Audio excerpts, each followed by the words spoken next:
When you're ready. If you like pina coladas, get caught in the rain. If you're not into yoga, if you have had the brain. Oh, why rebuke you him that loves you so? Lay breath so bitter on your bitter foe. Oh, now I'm a child, but I should use thee worse, for thou, I fear, hast given me cause to curse. For if thou hast slain Lysander in his sleep, bring your shoes in blood, plunge in the deep, and kill me too. The sun was not so true unto the day as he to me. Would he have stolen away from sleeping Hermia? Nay, I believe as soon this whole earth may be bored, and the moon through the centre creep, and so displease her brother's moontide with Anthropes. Oh, it cannot be that thou hast murthered him, and so a murderer should look so dead, so grim. And so should the murderer look, and so should I. Pierced through the heart with your stern cruelty. Yet you, the murderer, look as bright as clear as yonder Venus in a glimmering sphere. Oh, what is this to my Lysander? Where is he? Our good Demetrius, what I'd give him me. I'd rather give his carcass to my hounds. Out, dog! Out, cur! Oh, thou push me past the bounds of maiden's patience. Hast thou slain him then? Henceforth, never be numbered among men. Oh, once tell true, even for my sake. Dost thou look upon him being awake? And hast thou killed him sleeping? Oh, brave touch. Could not a worm and adder do so much? And adder could, for with doubler tongue than thy, thou serpent, never had a stung. You spend your passion on a misprized mood. I am not guilty of Lysander's blood, nor is he dead, for what that I can tell. I pray thee then tell me that he is well. And if I could, what should I get therefore? A pleasure to never see me more. And from thy hated presence part I so. See me no more, whether he be dead or no.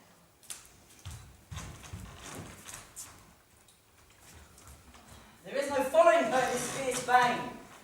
Here therefore for a while I will remain. So sorrow's heaviness doth heavier grow. For debt that bankrupt sleep doth sorrow owe, which now in some slight measure it will pay, if for his tender here I make some stay.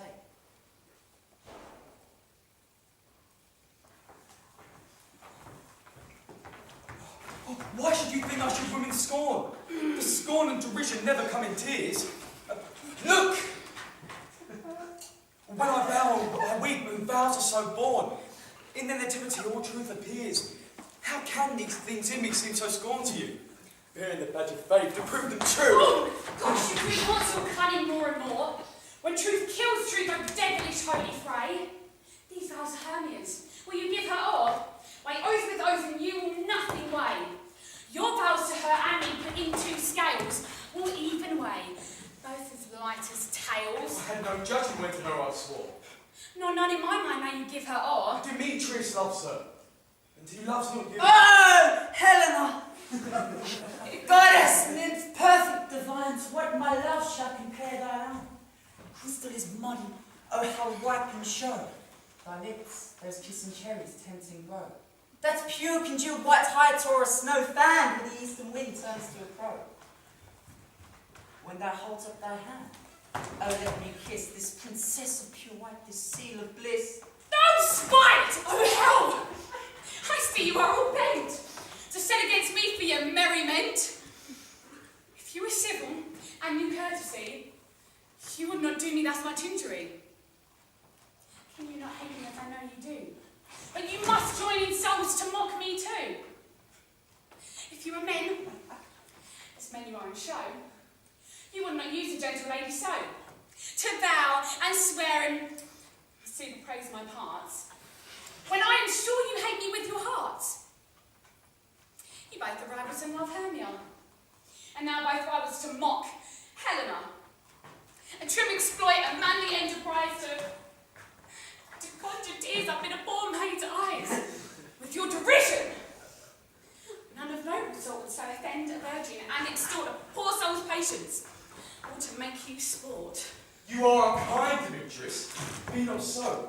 You love her. This you know, and I know.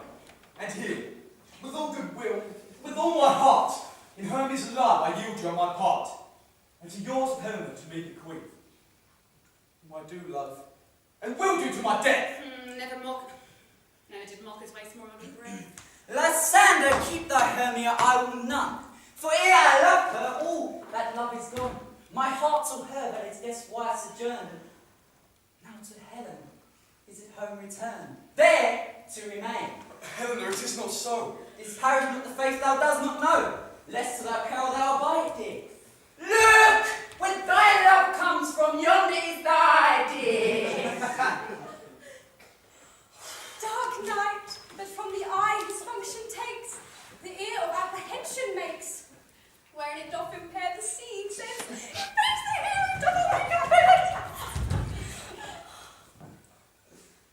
But why unkindly didst thou leave me so? Why should he stay, whom love doth press to go? What love can press Lysander from my side? Lysander's love doth not let him bide. Fair Helena more yields the night than all your fiery arrows and eyes of light. Why seek'st thou me? Could not this make thee know the hate I bear thee that made me lead thee so? You speak not as you think, it cannot be. No, she is one of this confederacy. Now I perceive they have conjoined all three to fashion this false sport in spite of me. Injurious Hermia, most ungrateful maid. Have you conspired? Have you with these contrived to bait me with this foul derision? It's all counsel that we two have shared, the hours that we have spent, we have chewed the hasty-footed time for partings. Oh, it's all forgotten. All the school days, friendship, childhood innocence, we, Hermia, like two artificial gods, have with our needles created both one flower, both on one song, sitting on one cushion, by the warbling of one song, both in one key. As if our hands, sides, voices and minds had been incorporate. And so we grew together. Like to a double cherry seen parted, but yet a union in partition. Two lovely berries molded on one stem. And so with two singing bodies but one heart. Two of the first like coats and heraldry. Due but to one, and crowned with one crest.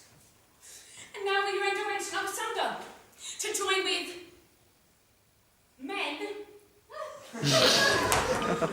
in scorning your poor friend. It is not friendly, 'tis not maidenly. Our sex, as well as I may chide you for it. Though I alone do feel the injury. I am amazed at your passionate words. I scorn you not, it seems that you scorn me. Have you not set Lysander as in scorn to follow me and praise my eyes and face? And meant your other love, Demetrius. Oh. Who even but now did spur me with his foot, to call me goddess, nymph, divine, and rare, precious, celestial. Wherefore speaks he this to her he hates? And wherefore doth Lysander deny your love so rich within his soul to tender me for sooth affection? But by your setting on, by your consent. What? Though I be not so in grace as you, so hung upon with love so fortunate, but miserable most, to love unloved. This you should pity rather than despise. I understand not what you mean by this. Oh, I do. Perceive counterfeit sad looks, make mouths upon me when I turn my back. Wink at each other. Oh, the sweet jester.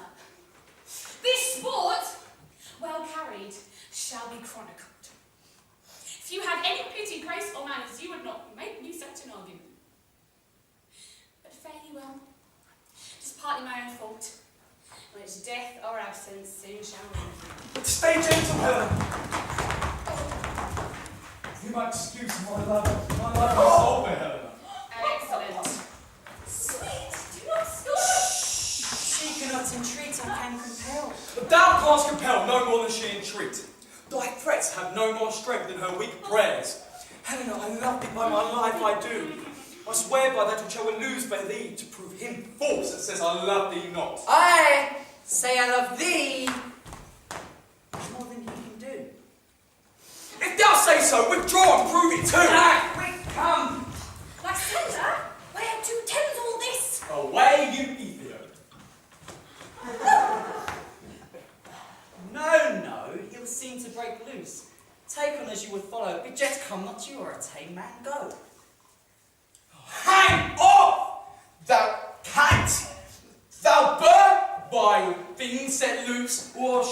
from me like a serpent.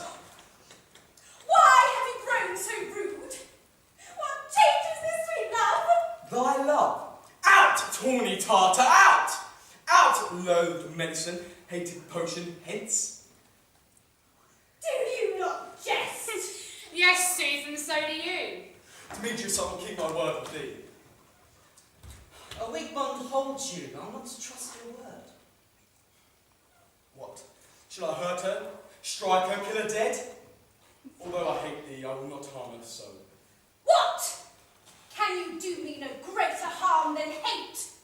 Hate me wherefore? Am I not Hermia? Are you not Lysander? Oh, since night you loved me, yet since night you hate me. Why then, shall I say in earnest, did you leave me? Aye, by my life, I never did desire to see thee more. Therefore, be out of hope, of question, of doubt, be certain, nothing true, it is no jest. I do hate thee. Love Helena. You juggler! Canker blossom! You thief of love! What? Did you steal by night and take my love's heart from me? Oh, thine eye, babe. Have you no modesty, no maiden shame, no touch of bashfulness? What? Will you tear impatient answers from my gentle tongue? Fee! Fee, you counterfeit, you puppet, you puppet! Why so? Aye, that way goes the game. Now I perceive that she had made compare between our statures she hath urged her height, and with her personage, her tall personage, she hath prevailed with him. What? Are you grown so high in his esteem because I am so dwarfish and so low? How low am I, thou painted maypole? Speak! How low am I? I am not so low that of my nails can reach unto the knives! Ah, pray you that you not to be gentlemen! Let her not hurt me. I was never cursed. I have no gift at all in shrivishness. I am what I made for my cowardness. Let her not hurt me. You perhaps may think that because she is somewhat lower than myself, that I can match her. Lower, hark again! Oh, good Hermia, do not be so bitter with me. I have been more to love you, Hermia. Did ever keep your counsels, never wronged you? Say that unto love for Demetrius. Actually, not love yourself into this wood. He followed you for love. So I followed him. But he hath shipped me hence and threatened me to strike me, spurn me, nay, kill me too. And now will you let me quiet, though? To Athens I will bear my folly back and follow you no further. Let me go. See how simple and how fond I am. Why get you gone? Who is it that hinders you? A foolish heart that leave here behind. What would I say with Demetrius? Be not afraid, she should not harm thee, Helena. No, sir, she shall not, though you take her part. Oh, when she is angry, she is keen and shrewd. She was a vixen when I went to school. And though she be but a little, she is fierce. What? Little again? Nothing but low and little! Why do you allow her to flout me thus? Let me come at her! Get you gone! You dwarf, you minimus hindering, not grass made, you bead, you acorn. You are too officious in her behalf that scorns your services. Let her alone. Speak not of Helena. Take not a part, for if thou does intend never, so little shall love to her, thou shalt die it. Now she holds me not. Now follow, if thou darest, to try who's right. For thine or mine is most in Helena. Follow, nay, I'll go with thee.